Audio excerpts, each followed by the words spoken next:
जय योगेश्वर।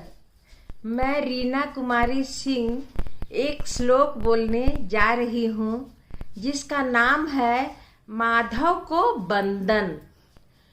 मूकं करोति वाचालं पंगुं लंघयते गिरिं यत्कृपातमहं वन्दे परमानंद माधवम। इस श्लोक में हम माधव को वंदन करते हैं। तो आप लोगों को पता है ये माधव यानी कौन से भगवान? श्री कृष्ण भगवान। कृष्ण भगवान का बहुत सारा नाम है, जैसे गोविंद, गोपाल इत्यादि।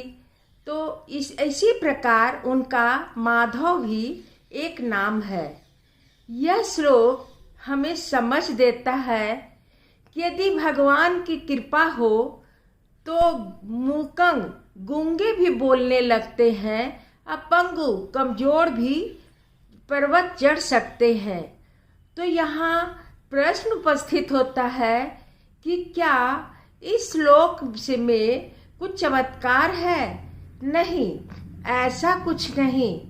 यह श्लोक बोलने से इतनी ताकत आ जाती है कि गूंगे भी बोलने लगते हैं। लेकिन हमें हमारा प्रयत्न भी चालू रहना चाहिए, तभी भगवान का हमारे ऊपर कृपा होगी।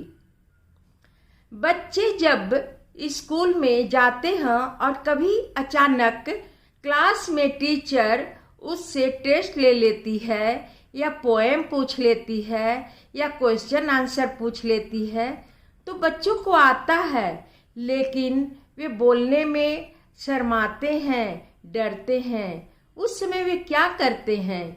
उस समय उनका एक सच्चा साथी भगवान ही होता है और वह भगवान को याद करते हैं और अपने प्रयत्न करते करते, पोएम याद करने का प्रयत्न करते करते उन्हें सब याद आ जाता है। तो यह भगवान की कृपा से ही होती है। एक दृष्टांत है नरसिंह मेहता।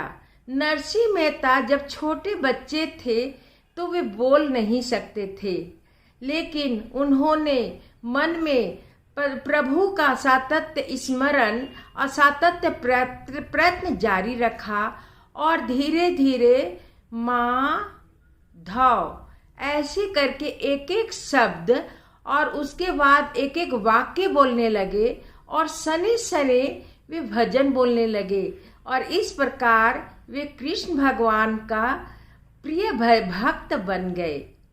बच्चे जब स्कूल जाते हैं या ट्यूशन जाते हैं या एक्स्ट्रा क्लास जाते हैं या वे शाम को अपने मित्रों के साथ खेलने जाते हैं, तो दिन भर की दौड़ धूप में वे इतने थक जाते हैं कि रात को जब वे सोने जाते हैं तो उनके पैर में बहुत जोर दर्द होती है। लेकिन जब वो सुबह उठते हैं तो बिल्कुल फ्रेश।